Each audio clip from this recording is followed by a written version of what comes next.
Hello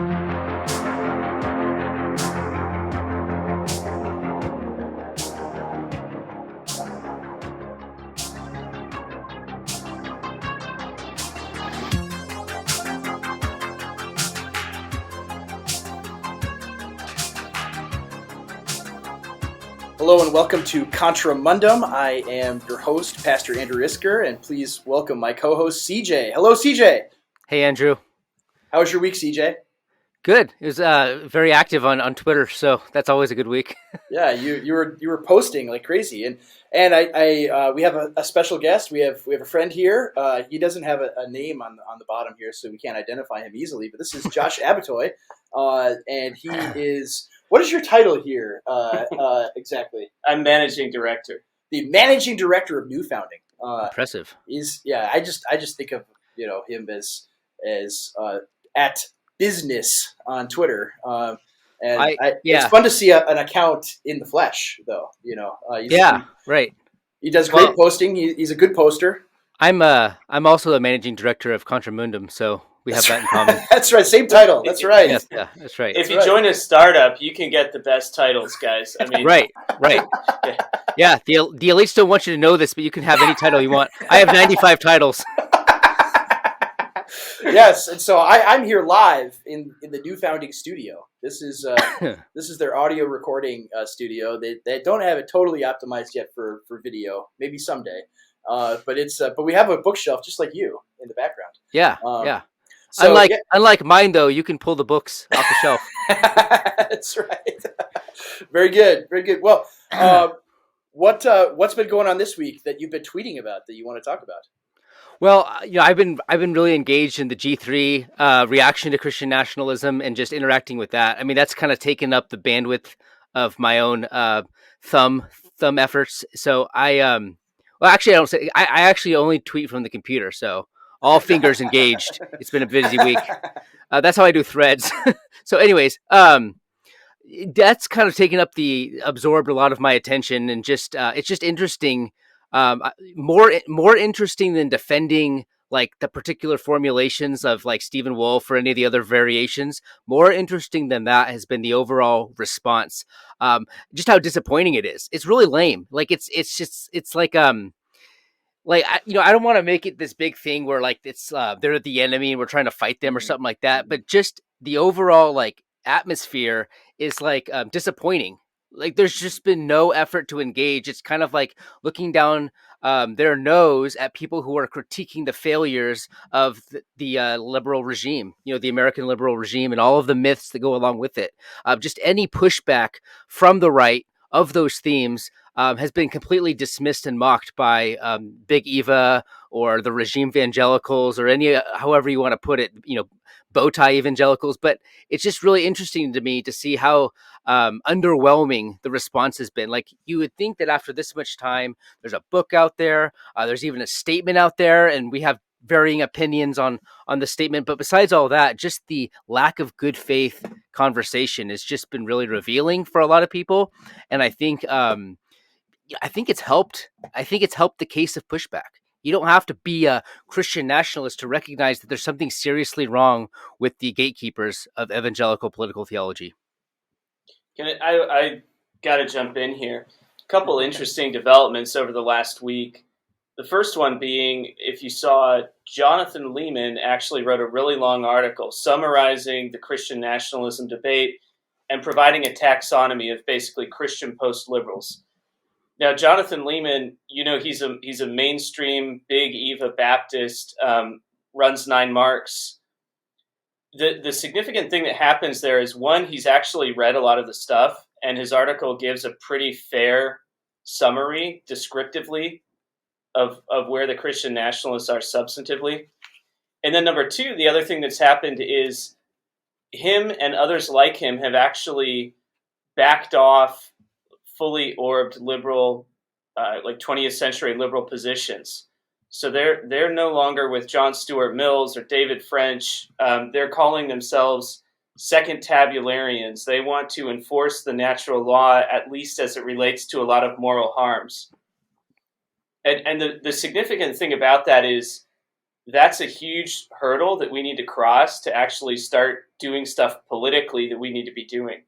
Like the first table stuff, and that's important theoretically for sure, but it's also acting on that is a goal that's going to be far out. Whereas we've already overcome some of the theoretical hurdles to start banning porn and protecting kids from getting transed and those sorts of agenda items that we need to be taking action on today. Yeah, I mean, I think that's all true.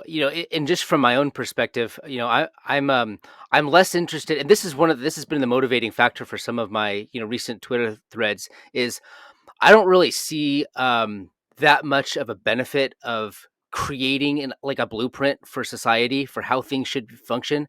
I think that's a very theonomic impulse that I don't share. I'm very much like a particularist, and I'm very much a prudentialist, and I recognize that there are particular enemies and particular moral political threats at play in the here and now, and that politics is the art of dealing with those, figuring out where your allies should be, where your friends are, who the enemies are, and where the bandwidth, where you need to expend political bandwidth in order to confront these types of threats. But I mean that, and I know that I agree with that, but the spirit of that is really going to require a certain sort of like confrontational post-liberalism that I don't think the majority of evangelical leaders are willing to talk about. I mean, there are people like Jonathan Lehman for sure, and he's willing to talk about those things. And just like, I mean, that sounds like a little bit of a shift from the way he would speak about politics, several years ago, in my estimation. So changing the conversation is good, but it does require us to really deal with a lot of the more fundamental and foundational myths that hang over our heads as like inheritors of the 20th century. I think that's exactly right. I just got to hit this one more time. I think that the hurdle that we now have to cross substantively is getting evangelicals to think about regime politics in a realistic way, in a classical way, understanding that at our founding, we had a republic. It fit our people because we were a virtuous people. I mean, a remarkably virtuous people at our founding. We were 98% literate. Our ancestors were living in log cabins and reading Cicero in the Latin at night after they got done farming. And, that's not where we are anymore. And I think like a lot of the next theoretical hurdle isn't so much on the substance of legislation and what can the state theoretically do, but it has a lot more to do with the recognition that our governmental system is not as good of a fit for our people as it used to be, and that necessarily we're in regime change politics. That means a lot of things are up for grabs, and it's going to look different than it has in the past. Okay, but the way you phrase that is exactly the challenge that people who want to like maintain like just like that sort of spirit of like general conservatism where we're not allowed to address those types of regime change issues that we just want to maintain and consolidate.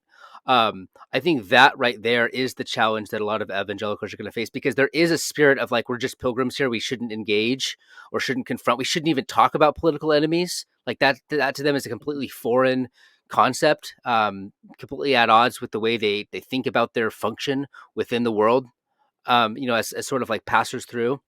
And so I think just the fact that they have to confront that is making them very uncomfortable. I think there's a certain level of discomfort. They're not familiar with it. And I agree with Stephen that like a lot of these theologians, like they shouldn't even be really engaging in the topic as much as they should be students of an entire tradition of thought that they never took time to think about. We're learning a lot of this is like new to us. Like we're younger people. We didn't learn a lot of this in school. This wasn't something that's natural to us. And I don't think they have it either. And so I think there needs to be more of a spirit of like looking backward to learn about people who came before and maybe have a much better qualitatively understanding of the concept of the political. Yeah, absolutely. I think, I mean, just going back to your point, CJ, about relearning how to do politics. I mean, it sort of parallels really in the last 20 years within the conservative evangelical world. there is like a cottage industry of books on parenting that are out there where people, for whatever reason, during neutral world maybe or whatever, during baby boom period where they became ascendant, people forgot how to raise children. Like they just like that was like knowledge, like after the collapse of Rome, they forgot how to do metallurgy, right? And it's the similar kind of thing. They just forgot how to raise children, and so you have all these books about, well, actually, here's when you spank them, and here's when you don't, and like there's all of these books over the last 20 years. Doug Wilson has written all of these, a lot of really good books, and many other people. And politics has to take a similar form. That there has been this change. I mean, and so some of it isn't that we've forgotten things; it's that the situation has changed to a less comfortable one where we have to relearn the art of politics that Christians understood intuitively for 1,500 years or even longer. That is just completely forgotten because we didn't have this liberal republic that more or less worked for 200 years. It doesn't any longer. We see the cracks in the foundation. And so we have to go back to, well, what created the kind of people, what kind of politics created the kind of people that created that kind of republic, right? How were they formed? Most people just think American history began, or history in general began in 1776, if not 1945. But they think like just Americans sprung from the ground in Plymouth or in Jamestown in the 1600s. And there isn't a whole history and tradition and culture of thousands of years that formed and shaped those people that created America. And so some of it is just going back to that. And so you look at this discussion, going back to the G3 guys, that's completely foreign to them. Mm-hmm. Just thinking through those things, like, and you see it I, to a certain extent, like, I mean, all of our guys had a lot of fun making memes. Like Bendel Wary, the Mexican talk show host laughing meme was hilarious. But I feel like these guys just got sent out unprepared, and they clearly didn't know what they were talking about. They've never thought through any of these issues before, and they trot out these kind of neutral world talking points that are absolutely absurd when the mainstream political discussion right now is whether or not to chop off the genitalia of children. And so it's like, they're like, well, we're in the world, but not of the world. And this world's not our home, and really just preach the gospel. And it's like, these are not answers to political questions that are confronting us right now. Exactly. They're not political answers. That's right. And one can see like some triumphalism about America and liberalism when you're in the 1950s and you're like the richest country in history and you're generally still a relatively moral society and, humans are flourishing and all of that. But in 2023 to look back on Christendom and sort of despise it and say, oh, we tried it and it didn't work, that's rich. Yeah. I can't help but and again, like, you brought it up, CJ, like these guys are not enemies in the friend enemy distinction manner. Like, these are brothers in Christ. I'm sure they mean well. Well, what they are is they're liberals in the the instinctual sense of the word, where they think they can deny the political. They think they can be, they have this mentality of politics. This is kind of like the American way in the post-war sense, where we are transcending politics. Yeah. Like, there is this concept of the law, and there's principles that stand above politics, and we can, by the use of the law and by the use of our principles, we can actually overcome that ancient political concept that really weighed down humanity. That's the liberal spirit. And so what they have is this, they're not enemies, but they are this middle ground where they don't want to commit. They want to have both. They want to have this dialogue between people, and they really didn't take the lessons of of someone like Carl Schmitt, who's someone that I really look to look beyond the horizons of the liberal framing of things. Yeah, absolutely.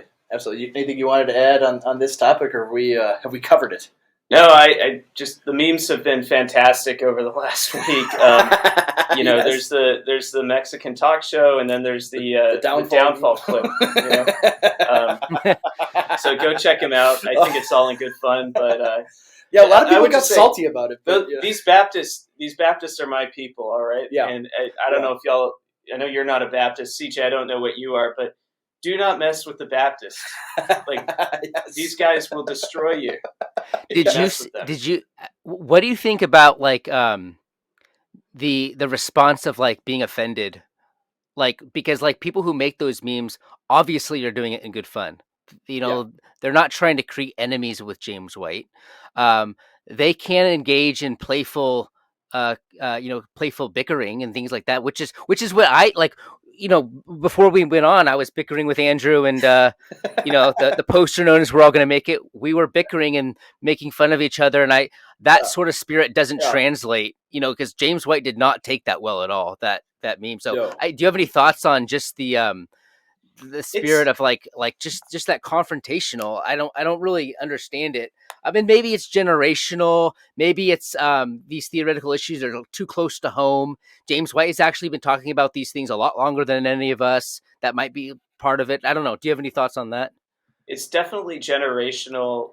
The other thing I would say is that, you see this often in Christian circles, right? When people are in positions of authority, they don't like being challenged. They feel like they're being challenged as a pastor or as a spiritual leader, when in fact they're getting what I would call is like more of a secular critique of their ideas in the realm of the political. So, if you're a pastor and you want to start talking on matters of politics, there's a way the discourse happens. It's a little rougher in that realm. And that's, millennials, we're all used to this. We probably were all posting in 2016 when Trump ran and all the rest. Like, it's good fun.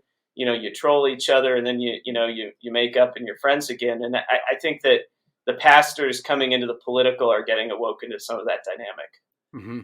Yeah, some of it I think is definitely generational. I mean, there's some guys who are younger that still did the kind of, well, this is really immature, and this is not how we should talk to each other, and so on and so forth. When like they'll post absurd things, and they'll be kind of snippy and snarky in their Twitter posts, and so it's like some of it is like you could give it, but you can't take it. Some of it's that I noticed, but some of it also like with James White is just generational. Like he's not going to be able to handle memes that are used against him anyway, because you don't understand that it's not this. These are not. This is not a debate where I'm debating like pastor versus pastor, and I'm treating it and say, brother, I think, and just using that kind of language, like, brother, I respectfully, blah, blah, blah, blah, blah. Like that's how they expect debates to go or to be treated. But this is not a spiritual debate. This is not a debate over theology. Ultimately, it's a debate over politics and what is prudent, a course of action in these extremely contentious battles. And so, I think like if you can't handle the heat of memes, you just got to get out of the meme kitchen. That's that's the way. Like, if you, like people make memes, they make fun, like they tell jokes, and CJ makes fun of me. Like before we went on air, he was making fun of me for being an hour and a half late, and he was very upset with me for being late. And I was just ready to say, sorry to keep you waiting, folks. It's a complicated business. It's a complicated business. Like you got to be able to handle jokes, in this kind of stuff, because it is a complicated business. All right. So, what are you guys doing over there? What's going on? Go ahead. Yeah, so I'm a managing director here at New Founding. So we're building a platform to connect people who trust each other to build businesses together, and basically build up an alternative economy. So we've got all sorts of stuff cooking. We've got a talent network that we launched about 6 months ago, and we've got like almost 3,000 top-notch executives in it now, who are all basically at elite corporations or other tech, other places, and they've all raised their hand and basically said, help me get out and help me find a good landing spot, and that's not going to be like a non-woke, non-insane company with competent people that are building cool stuff. That resonates with me. I came out of the corporate world a year and a half ago, so I was at a big law firm and doing private equity stuff, and kind of watched the world falling apart. took a mind to, my kids and like what kind of country am I going to hand over to them, and I'm going to be spending the best years of my life making a bunch of people on Wall Street rich. That was a move I made, and we're seeing that there's a lot of people that are interested in making moves like that. They'll take pay cuts, they'll move, they'll make serious sacrifices to be part of an organization that they believe in. And so that's really cool. So we're trying to facilitate that. And then we do a lot of investing. We advise a lot of early growth stage companies and partner with them, help them, grow. They're doing cool stuff like kids books companies and, real estate companies that are leaning into, doing developments in red states and kind of interesting new developments that are possible to do because of the remote work revolution. So we're hitting on all that stuff down here at New Founding, having a lot of fun doing it. Great crew of guys. And then one thing I do on the side, I run this nonprofit, American Reformer. So we've got a web journal. We do a podcast. Actually, we beat up on cultural Christianity and the critique of it in our most recent episode. So that very timely in that sense. And then, we've got a bunch of other initiatives going in American Reformer. I mean, one of the things that we really try to do is like work with institutions. We think that conservatives are very good at running away from institutions when they see a warning sign, first sign of trouble. We want to help develop like savviness to actually win institutional battles, not even just play defense, but go on offense and take back some ground. Mm-hmm. Good. And Andrew, what are you doing over there? I'm just hanging out. No, I'm just hanging out, meeting friends and getting connected with these guys down here. I've been here before, so I had to come check out what everybody's doing down here. It really is amazing, and just to observe their office and talk to the guys. I mean, the crew that they've built are just top notch people, and it's really, really impressive stuff. It really is. Yeah. Good. So let's shift over a little bit, I guess, into more practical, things since we have you as a guest. And, what do you make of, I don't want to ask you like lame questions, like, what do you think the economy is going to do or whatever? But like, how do you think, people listening to this podcast should approach just the state of uncertainty, in the world politically and economically? Like, everyone is coming from a different background. Everyone has different skills. So there's no one size fits all answer for everybody, but just in terms of someone's demeanor, in terms of someone's, how they approach the world around them, politically, socially, like what things do you see working for people that maybe someone listening could benefit from hearing about? Yeah, I would say consolidation is my overall point. Like, focus on, if you're listening to this podcast, you're probably a Christian. You're probably somebody who at least prioritizes family. Maybe you already have one, or maybe you're trying to get one. Lean into like all of those non-tangible, non-financial things. Those are stores of value, like legitimately. I mean, we're in uncertain times. You want to invest with the US dollar. It's very unclear what that does over the next 5 years, right? Like, who knows? I mean, I think, if that thing stops being the world's reserve currency, which it's on its way to doing, there can be like cataclysmic collapses in value. Very smart financial people who know way more than any of us have no idea what to do with their money right now. So, okay, fine. Maybe you don't know what to do with your money, but you can invest your time in other things that are like very serious stores of value. I mentioned a while ago that there's all these like talented people who want to leave their lucrative jobs at investment banks and they want to join something cool and disruptive and new with like, other builders who share their values. Well, like lean into that. Go start a startup. Go do something like that. You're actually there's money on the table that you can take because you wear your values on the sleeve and you're taking the other side of ESG and DEI, like the values that all the big corporations have taken. Like, order your life to make it anti-fragile, to have people who are going to have your back if things really hit the fan. And that's not just like physical security, but it's economically as well. Mm-hmm. I think that's the hardest part for people, like, becoming free like that. A lot of it is a mentality. A lot of it is being able to recognize where you are, where you're operating, like how you in your particular situation can adjust and prepare.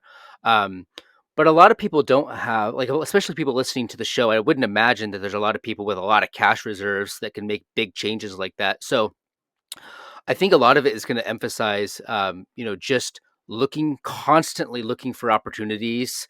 And I don't mean that like in like a pure entrepreneurial way. I look at that like also in a familial or like a sociological way. I mean, just look for ways to structure your life as best as you can in a way that makes you less vulnerable to a variety of different political situations. Like there are economic and currency wars going on. Things can really pivot into like an inflationary situation. They could also pivot into a deflationary situation. That could just as easily be the case. Like as debt is liquidated, right? That could be a very deflationary situation too. So just think about your own, vulnerability to systems. Think about your attachment to your community. Think about your attachment to your neighbors. Right. Think about like just things like that. So it doesn't even have to be like, where do I put my cash? This isn't an investment show. I think it's more of a broader, approach to the world. Like, how are we going to situate ourselves and our children for, the next 5, 6, 7 decades of chaos, recovery, decline, and rebuilding. Well, I think CJ, you bring up, it shouldn't be like a pure entrepreneurial question, but in the sense of everything you're doing is investing capital, one form of capital or another, whether it's actual capital or your time and your energy, and so as Josh is saying, like you have finite resources. We all have finite resources, and the things that matter the most, family, church, community. Those are the things that you should be prioritizing and looking for and investing in, because the return on that, obviously, just in almost in the, not just in a crude, financial sense, but in a more fuller, broader sense, the return on those things is massive. And those are the things that are going to get you through in the future is the family and the in real life relationships that you have. And so I've long said that, if you're at a point where there's uncertainty with work and things like that, you should be looking to plant yourself in a place where your grandchildren can thrive when you're our age, right? Be thinking about those things and building in a place where you can spend your entire life building something, building a community, building something that isn't just for yourself going to be anti-fragile, but for the group as a whole.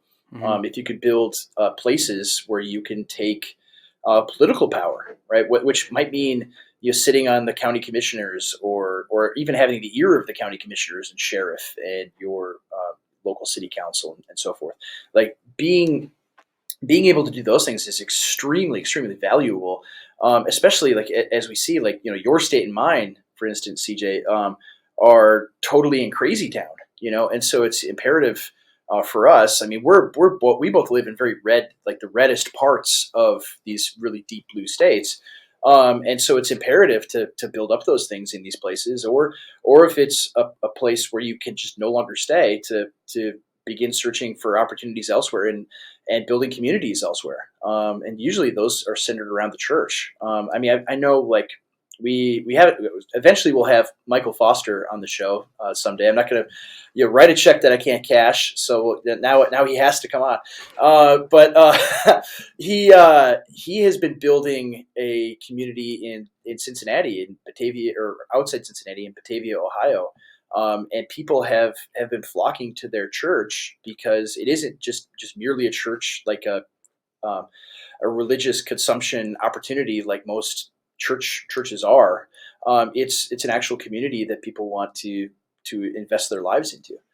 So like looking for places like that. I mean, we've mentioned Moscow, Idaho before, but places like that you can make those yourself. And I want to say something about Moscow real quick. I mean, it's an investment to move out there. It's gotten very expensive out there because it's so desirable, and of course, the federal government owns like 95% of the land in Idaho. But like, you could also there's a financial element where there's such a strong entrepreneurship community out there like it's a great place to go if you don't know exactly what you're going to do, because there's a million things you can get plugged into. They trust each other and they give each other opportunities to learn new things, to pivot, to grow into new areas. There's like a dynamism and an upward mobility in a community like that that is not present for somebody who's just been on like a typical corporate track. Mm-hmm. Absolutely. Mm-hmm. Yeah, no, I agree. Like that. I mean, that's just kind of having that like local and regionalist perspective on things, recognizing that Washington, D.C. is a very massive, perhaps the biggest bureaucracy in world history. And the idea that even with all the investment that they've made into technological surveillance, just technology in general, just all the intelligence agencies, they still are they're unable to do everything that they want to do. There's just too many people doing too many things, um, and so they can't do everything. They can't stop everyone. Yeah, there's just too many people, and so just the ability to carve an opportunity out for yourself, carve a little platoon where you can and your family can thrive, I think is important, and people are recognizing the need for that more and more. And so complacency is not just a political reference, it's also a personal reference. You know, you can't just be satisfied with like democratic liberalism politically, but you also can't be satisfied with the way the economy has been purposefully structured over the last 30 years in order to sustain yourself for the future either. Complacency is something that can undermine you politically, spiritually, like ecclesiologically, like in every aspect of your life. Just being completely content with the way things have been is not a way to live your life in a revolutionary age. Yeah. Adapt or die. Adapt or die. Absolutely. Well, what was the next topic you wanted to talk about? I think we can keep things moving along. We could. Well, let's talk about our vindication. Yes. Yes. Why don't you talk? You go ahead. Yeah, I don't have the videos queued up or anything like that, but about a month ago, we talked about the man on the subway in New York City. He's there with his wife and small child, and a homeless man starts accosting them and yelling at them and behaving bizarrely. And all sorts of people online were like, "Well, why doesn't he just punch that guy? Why doesn't he defend his wife? Like, why did she just man up?" And of course, it's ludicrous and foolish. And we said that at the time. This is ridiculous. Like Alvin Bragg, the DA of New York, would love to make an example of a white guy beating up a black guy on a subway. Like I think I said that verbatim. You could go back and look at episode. I think it's like episode 8 or 9. And yesterday, or 2 days ago, a homeless, seemingly mentally ill man was behaving rude, bizarrely, in basically the same way on the subway, accosting people. And a 24-year-old Marine put him in a headlock, and eventually, apparently, the homeless man died. For reasons, the medical examiner can tell us why, but he apparently was still breathing after he let him out of the headlock. Is how the police report, I guess, says. But the police let him go. But then there was public furor, and now they're going to arrest him and probably ruin this young man's life. Mm-hmm. And so we were vindicated. I think as clearly as can be. I mean, almost an identical situation that. You can't you could do it. You physically could do it. He did it, but you can't do it because now your life is ruined. Well, what you can't do is you can't continue to operate on myths about the nature of the American justice system. Yeah. That's what you can't do. You can't pretend like it's 1970, 1980, even 1990. You can't pretend like you have you have certain rights to self-defense. You have to recognize that all these things have been politicized, and you have to think politically, right? The justice system has been politicized, and you no longer have the rights that you think you do. And there are consequences for operating on myth. There are consequences for operating in light of a political system that has since expired. And I think that's the big lesson here is, you can cite things like self-defense. You can cite things like your rights as an American. You can cite all those things. You can cite, references to like the public, like just just stirring up outrage in public and like annoying people and all those things, you are not allowed to address those things in certain ways if you do not belong to the correct demographic or whatever. Like, there are political elements to the way that you have to live your life now, and you can't pretend like things exist that don't exist. You want to add anything to that? You're the attorney here, so you know like law. You could cite some cases. I'm not going to say anything legal here. I'm going to, I think that it's probably right, and I don't know. Maybe y'all know the identity of this gentleman who performed the stranglehold, in New York a couple days ago. I don't think they released his name, as far as I know. I think there's a difference when it's somebody with a family who, leans on them for support versus an individual who decides to do something like this. I mean, because I would say there's a nobility about like refusing to accept anarchic conditions and standing up for, hey, this is the public square. Like, we comport ourselves decently here. People on the subway shouldn't have to feel threatened for their lives when they're just trying to get to work or get home from their job or whatever. And there's like a nobility in standing up and doing that. Even, somebody without a family, perhaps, who knows the costs and decides, hey, I want to step in here. I think it's the right thing to do. I don't necessarily hold that, against them. For sure. Definitely. Yeah. And it also helps to illustrate, I think, what the conditions are actually like in New York City. And for that, I think we should all be grateful. That's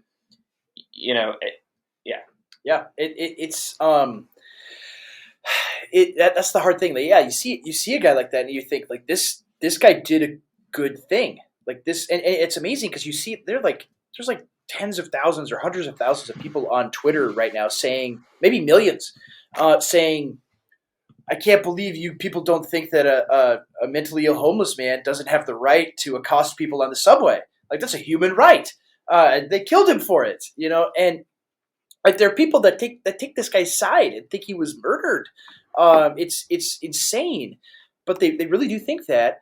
But in reality, in like a normal society that isn't completely morally brain dead and filled with anarchy, this guy would be a hero, right? We would look at that guy and would say, like, everyone would stand up and clap. Thank you for dealing with this guy, because the people who rule us do not have the will to deal with these people. Not only do they not have the will to deal with them, like they do have will, a very strong will, and their will is that our cities should be infested with people who do abominable things in public. I mean, I'm sure I won't get into the graphic details of all the videos of things that homeless people do, but it's disgusting and dangerous. I mean, you see some of these, they're almost like snuff videos, where a homeless guy in the subway pulls out a knife and stabs somebody. There's blood everywhere. You could see a situation like that erupting with any one of these people. And so these are people who just want to live their lives and go to work and just keep their heads down, and they're being attacked. Yeah, it's a total choice, and it's not like it's any mystery like how you deal with it, right? Like we used to commit people. And frankly, it's like the more merciful thing to do. I mean, somebody who's got serious substance abuse issues or is insane, like, it's cruel to leave them on the streets.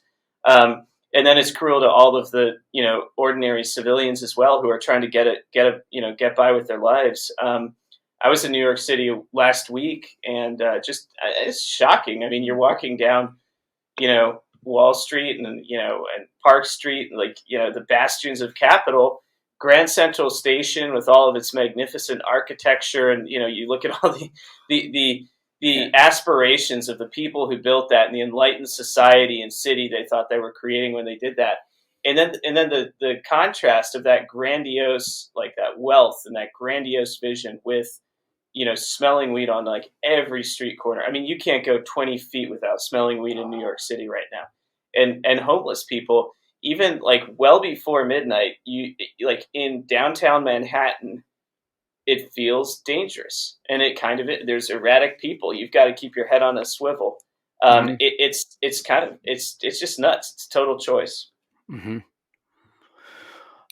What do you think is driving that, phenomenon? I mean, are there, I have a tendency to approach things from like a institutional, a sociological, mindset, and I don't think it can be entirely blamed on individual bad decisions. I think that human beings are sort of the product of institutions, and I think the institutions are failing, and so therefore the people are degenerating. Like, do you have any just I know you probably haven't like studied this or anything, but just any like what comes to mind when you think about like the overall city degeneracy? Well, I went to law school back in 2015, and even back then, the shift was starting to happen. Like lefties, before like 2010 or 2015, they wanted to go work for this Sierra Club. They wanted to go work for some impact organization. When I was going through, a lot of the smartest ones wanted to go be public defenders or go work in prosecutors' offices, which was hilarious because they never showed a shred of interest in actually prosecuting anything, but they definitely wanted to go work in a prosecutor's office. And this is anecdotal, okay? This is not a theory of everything, but this I'm going is to from take my it as one. So okay. yeah, it's my experience at an elite law school with people who are now DAs across the country. And there are some who are bona fide communists and like actually like somewhat nihilistic and want to create human suffering to prepare the ground for revolutionary conditions. Like you need suffering, you need broken people in order to create revolutionaries. Yeah. And there are 100%, I would say some of like the smartest ones actually realize that. They realize it's not good policy in some utilitarian sense, like to let people run around on the streets of our cities like this, but it helps further a goal that they're actually seeking. They're like, Man, I just got to jump in there and just like I mean, that's sort of the pattern instinct that I've had, like as well. Like I don't think like there's are some people at lower levels that just think like we shouldn't judge these people and all that stuff, but I think there is something nefarious at play here. So I don't want to interrupt you anymore, but I Well, I agree mean, with just that, and I see that all over the place. Like there is yeah. these are mechanisms of change. These are change agents. These are conditions needed and necessary to overhaul something at a meta level. Well, just look at. I mean, all we have to do is think back to 2020 and Kenosha and the riots there, and the men that Kyle Rittenhouse shot. And the first one, the one that attacked him, that was a convicted pedophile Mm-hmm. who was released that day. Like he was released to go out and riot that day. Like someone made the decision, let this guy out, and he's connected. Maybe he went to, maybe he doesn't know anybody there, and he just went because that's what was happening. But like they're letting people like that out. And the other guys that he shot, one was convicted burglar, and the other was a convicted domestic assailant. And so all three guys that he shot, all had felonies. And it's not like a coincidence. Or even if you read the Mystery Grove heavily shilled on Twitter book, Always with Honor, and you see like the Russian Revolution. That's literally what the Bolsheviks did. Is they would empty the jails so that criminals would terrorize the people. It's a strategy of tension. Right? Yeah. And so it's not. I mean, I jokingly said take it as a theory of everything, but that comports with my anecdotal experience as well of people I know that are in the legal profession, that they want to go be judges, they want to go be in the prosecutor's office in order to get criminals out of jail. Mm-hmm. And you have to at some level. I mean, some of it is just people who are very wimpy and weepy and just think, oh, the poor criminals, they're oppressed. Those are like useful idiots. But like the people who are true believers, right? There's a clear agenda that we want to just plow under our civilization and create something newer and better and a utopia. Mm-hmm. Yeah, I mean, any go to like an Antifa riot or any kind of street action in a big city, and you're going to find a mixture of just like the total dregs of society alongside Ivy Leaguers. Yeah. like 100%. The very top and the very bottom. Yeah, and the Ivy Leaguers that are there, these guys are like they're nihilists. Donnie, these men are nihilists. All right, you have nothing to be afraid of. Yes, like it's frightening. Like I've had frightening conversations with people that were my colleagues, like in school or what have you, and they're only a small percent, but they're the smartest ones. They know what they're doing, and they also get to set the moral agenda for like a much bigger group of a profession. I think that happens in law. I suspect, I don't know, it happens in a lot of other fields. Well, and you see it too. Like, for instance, I went and testified to the Minnesota State Senate, the Health and Human Services Committee, on the free-for-all abortion bill that they passed, the very first legislative item in the Minnesota House and Senate this year. And I was the only pastor that testified, and there were a few pro-life activists that testified, but the overwhelming majority of the people testifying were from NGOs. And so there are more NGOs, left-wing NGOs pushing this stuff than you can shake a stick at. And that's also where a lot of these people go, because there's tons of funding, there's tons of organization to push all of these things. And it isn't, ultimately there isn't an agenda beyond just we really like killing babies, or we really hate that people are allowed to own guns, or that we really like mutilating children. Like there's an agenda beyond this. And it's, they want to create human suffering. I mean, it literally like demonic, ultimately. I mean, we talked about this on Joel Webbin's podcast last week, but it's demonic. Like demons want, and this is what Tucker, that the speech before he got fired, like this is what he talked about. This is what demons want. I mean, if you're familiar with Twin Peaks, everyone stop what you're doing and watch all 3 seasons of Twin Peaks. But after this podcast, that's right. Pause the podcast and then come back. But that television show by David Lynch, it's ultimately about demons and the underworld, and there's this substance like creamed corn that the demons eat called Garmin Bazolia or whatever. And it's gross and disgusting, right? It looks like vomit. But it's like food for demons. It's made out of human misery and suffering. And that's ultimate. That's like what sustains their agenda. Like you're fighting evil. Like they're trying to produce human suffering at a mass scale, and that's like built into our society now. Yeah, they want it. I agree with that. Have you guys? Oh, go ahead. Sorry. Have you read Paradise Lost recently? 10 years ago. All right, but yeah, I know where you're going. Yeah, reread that book. I mean, seriously, and then think about like what Satan does. And think about what like activists in our society do right now.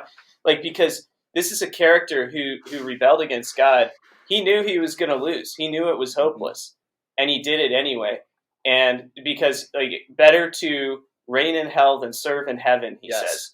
And like he knows he's lost, and so the only thing he can do is like basically act out of pure malice or spite and just try to destroy everything else that God made. I'm not going to overthrow God, but I'm going to try to totally destroy his creation. And like, I'm going to try to conscript other, some of his creatures into my rebellion so that they mar themselves and also sort of damn themselves with their behavior. And like, there's think about what happens with a transgender person. I mean, they're launching into a totally futile rebellion against nature, against their like created being. Like to try to give themselves a different status than what they were given as created beings. And like, and once you do that, it's irreparable. Yeah. Physically. Like you carry that for the rest of your life. You're creating a hell around you essentially with the actions that you take. It's very satanic in like a very, like there's psychological echoes of Milton's Satan. Yeah, in a tangible, visceral way. We could talk about evil in this like theoretical, theological, way, but this is like their flesh is being mangled permanently. And yeah, I mean it's like Saul Alinsky, who was an atheist, dedicates his book to Satan, and he's dedicating it to Milton's Satan, right? That's the first rebel, the first radical, and that's the same thing. So whether he believed it or he did that ironically or not, he was doing it sincerely. Whether he understood it, that he was doing it sincerely. He was doing it sincerely because that's what Satan wants. He wants to destroy God's creation. and his people. Hmm. I think I agree with the cosmic angle on this stuff, that ultimately what happens in earthly politics is sort of a mirror that reflects, cosmic confrontation and cosmic strife, for sure. But I also do want to distinguish Josh's own answer, and both of them are right for sure. But I also want to distinguish his own answer, which is that there are political beneficiaries of the strategy of tension, and Yeah, revolutions require these sort of really difficult dilemmas, social dilemmas where there's no right answer. That's that there are political people in power. There are elite forces at play that are going to benefit from the collapse of the cities, for sure. And so I think both answers are right. And I think ultimately all things politically are reflections of deeper struggles.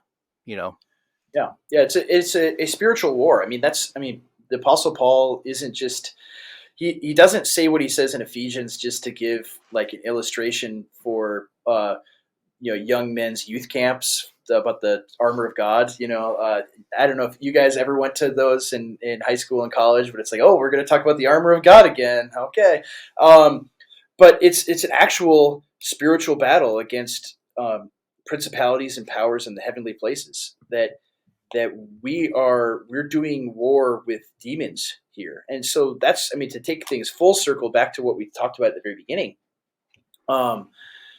this stuff with the really a silly reaction to a lot of the Christian nationalist debate. And really, we can broaden it up just beyond Christian nationalism, even though that's the term that is taking the headlines.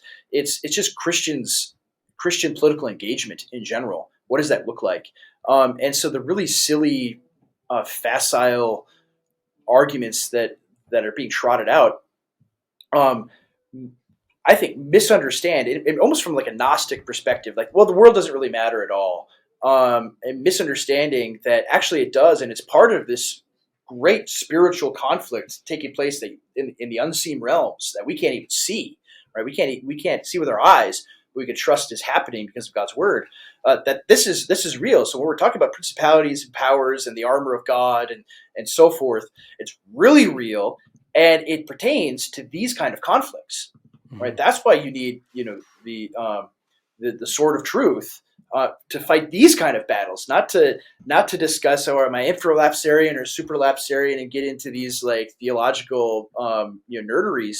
It's they want to chop off the penises of little boys. Are we going to fight them or not? And what are we going to fight them with? Right? That's where the armor of God comes in. You fight. And so, right, that's why I think this stuff is important, why it matters. And when we have these discussions, it's funny. We talk about the Grill Americans. This is some of the stuff I've talked about with guys down here. Grill Americans, normies, normie cons, football watchers, whatever you want to call them. What's going to get them interested in the church and bring them into the pews is not going to be a guy driving a tank and crushing cars like I don't know if you saw the video of that the other day. It's not going to be that. It's not going to be having the best rock concerts or smoke and lasers and all these things. Not these entertainments.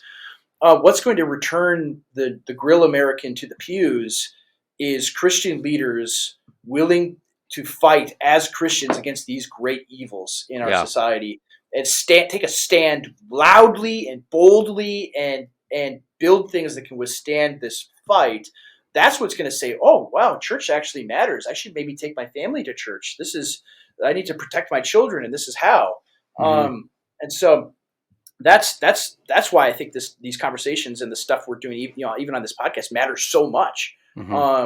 Because this is where the fight is, right? This is the stuff we got to be doing. Yep. Good. Well, I'm about out of time for today. I guess yes. I have one more comment, and that means I think I really strongly disagree with Josh, and I want to hold him accountable for this. The Oxford comma thing. It's just we can't move forward as a nation unless unless we defend the Oxford comma. That's a very simple way of looking at the world. You're a fan of classical politics, and I would have hoped, CJ, that you would also be a fan of just a certain detachment towards these little marks that we throw on the page between words sometimes. Sometimes it makes it better, sometimes it doesn't. There's cases where it adds ambiguity. I'll tell you one thing. I've done about $50 billion worth of deals, like where money changing hands, legal documents, and I never had to use an Oxford comma in all of them. Mm-hmm. Well, you can do it. You can do it. Well, I will tell you this. First of all, I wasn't ready for a serious answer, but I will say that I've honed my instincts on friends and enemies, and this is borderline. No, I'm just kidding, guys. It was a good conversation. I always appreciate these, and maybe next time Andrew will be on time. Complicated business, folks. Complicated business. Well, CJ, before you go, what stuff do you have that our viewers should, listeners should see? What is my at Contra Mundum for Twitter and Gab, and cjingle.substack.com for that. And then you can also check out my Chronicles Magazine podcast where I do other stuff. Unfortunately, you won't see Andrew's mustache, but I will be there and talking to a broader line of guests. So yes, and for me, I have more articles coming very soon. News.gab.com, and you can see the things I tweet and post at Boniface Option at Twitter and Gab, and we have a bunch more content. I have an episode with the Prudentialist that I just did. CJ just did an episode with the Prudentialist as well. But Mr. Prudentialist, I'm on his podcast. We had a conversation for an hour, actually in this very studio right here. And it was I don't know, maybe I shouldn't have said that. Maybe I doxed him that he was here in Dallas. He told me that too, I think. On okay, good. I don't know. Woo, actually, I don't remember. Well, all right. Yeah. Maybe. Well, sorry, but he went back to Alaska or wherever he's from. Yeah. But anyway, we'll put that in the links when we get this out, and you can listen to that as well. But otherwise, and unfortunately, we're out of time for. We're all going to make it because I was late. We didn't have enough time for him. Maybe next time he'll be able to join us. But otherwise, for all of us here, thank you so much, Josh, for joining us and your contributions you made. I didn't even have to talk at all this whole time. I barely said anything. It was nice. Yes, but for all of us here, thank you so much for listening and watching, and we will see you next time.